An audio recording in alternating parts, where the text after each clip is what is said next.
ఆంధ్రప్రదేశ్లో ఎన్నికల సమయం దగ్గర పడుతున్న వేళ మాజీ మంత్రి బాలినేని శ్రీనివాసరెడ్డి సంచలన ప్రకటన చేశారు. ఇవే తన చివరి ఎన్నికలని, ఈసారి ఎన్నికల్లో పోటీ చేస్తున్నానని తెలిపారు. అయితే వచ్చే ఎన్నికల్లో మా అబ్బాయి పోటీ చేస్తారని వెల్లడించారు. తాను పట్టాల కోసం వెళ్లి కూర్చుంటే పార్టీ మారుతుందని రకరకాల వార్తలు వచ్చాయని అన్నారు. అందరి దయతో తిరిగి ఒంగోలులోనే పోటీ చేస్తున్నానంటూ స్పష్టం చేశారు. ఎంపీ మాగుంట శ్రీనివాసరెడ్డి తాను కలిసి పోటీ చేస్తానని చాలాసార్లు చెప్పామని, ఆ ప్రయత్నాలు కొనసాగుతున్నాయని అన్నారు. ఇక దేవుడి దయ వల్ల అది సాధ్యపడుతుందని భావిస్తున్నట్లు ఆశాభావం వ్యక్తం చేశారు. సీఎం వైఎస్ జగన్ నాయకత్వంలో ఏపీలో మరోసారి వైసీపీ జెండా ఎగరటానికి ప్రతి కార్యకర్త కృషి చేయాలని బాలినేని పిలుపునిచ్చారు. ఒంగోలులో పేదలకు ఇళ్ల స్థలాలు ఇవ్వలేకుంటే పోటీ కూడా చేయనని చెప్పారు అని గుర్తు చేసుకున్నారు. ఇక బాలినేని చాలా మంది అలా ఎందుకు చెప్పారని వారించినా ఒంగోలు ప్రజలకు చేసినటువంటి వాగ్దానం నెరవేర్చుకుంటే రాజకీయాలు మానుకుంటానని చెప్పా, అది సాధించనని ఆనందం వ్యక్తం చేశారు. ఇక పేదల స్థలాల కోసం 231 కోట్ల రూపాయలు విడుదల చేసినటువంటి సీఎం జగన్ కు ధన్యవాదాలు తెలిపిన ఆయన 25,000 మందికి పట్టాలు ఇవ్వటమే కాదు, ఇల్లు కట్టించి ఇచ్చేందుకు కృషి చేస్తానని అన్నారు. ఇక మౌలిక సదుపాయాలు కల్పన పూర్తి చేసి వచ్చే నెల 10వ తేదీలోపు సీఎం జగన్ చే ఇళ్ల పట్టాల పంపిణీ కార్యక్రమం ఉంటుందని తెలియజేశారు. ఇక రాష్ట్రమంతా జగనన్న కాలనీలు వచ్చినా ఒంగోలులో టీడీపీ నేతలు అడ్డుకున్నారని ఆరోపించారు. ఇక భగవంతుడి దయ, సీఎం వైఎస్ జగన్మోహన్ రెడ్డి దయ వల్ల ఇళ్ల స్థలాలకు డబ్బులు వచ్చాయంటూ సంతోషం వ్యక్తం చేశారు. ఏ పరిస్థితిలో ఒంగోలు పట్టాలు ఇవ్వలేకపోతే ఇంకా మనం చేసిన దానికి మనం ఏం చేయలేకపోయాం, పట్టాలు కూడా ఇవ్వలేకపోతే ఇంకా అనవసరం అని చెప్పి ఆ రోజు చెప్పడం జరిగింది. మరి ముఖ్యంగా ఈ 25,000 పట్టాలకి 231 కోట్ల రూపాయలు డబ్బులు ఇచ్చినందుకు ముఖ్యమంత్రి గారికి అందరూ కూడా ధన్యవాదాలు తెలియజేసుకుంటా ఉన్నా.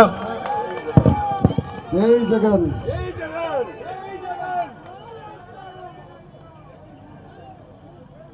ప్రతి పేదవాళ్ళు అక్క చెల్లెమ్మలకి నా ఒకటే కోరిక, ఇళ్ల పట్టాలు ఇవ్వటం కాదు, 25,000 మందికి ఇల్లు కట్టించే ఏర్పాటు చేస్తామని చెప్పి కూడా ఈ సభలో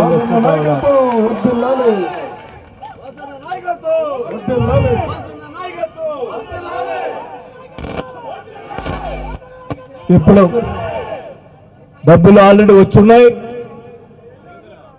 ఆ రైతులకి మొత్తం కూడా రేపెల్లుండో మొత్తం రైతులందరూ కూడా డబ్బులు వేయటం జరుగుతుంది.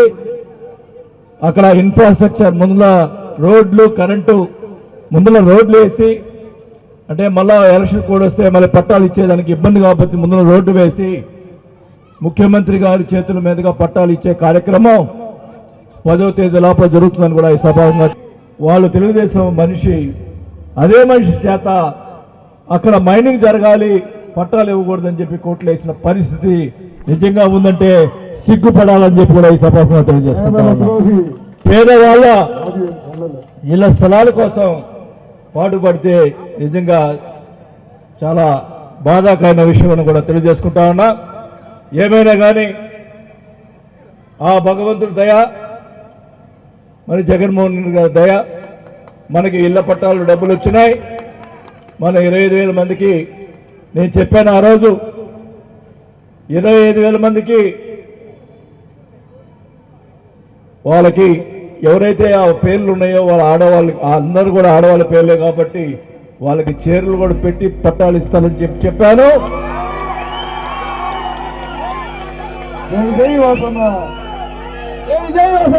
ఆ మాట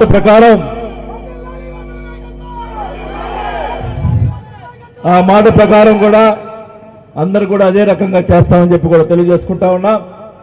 ముందులో కొన్ని పట్టాలు సీఎం గారి చేతుల మీదుగా ఇప్పించి ప్రతి డివిజన్లో, అంటే ఒకేలో వచ్చినటువంటి గత 15 సంవత్సరాల నుంచి జరుగుతున్నటువంటి భూ ఆక్రమణ దానికి సంబంధించినటువంటి సిట్టు ఏపిచ్చిన ఏకైక ఎమ్మెల్యే ఎవరు ఉన్నారంటే నేనే అని చెప్పి రాష్ట్రంలో నేను కూడా తెలియజేసుకుంటా ఉన్నా. ఎవరు కూడా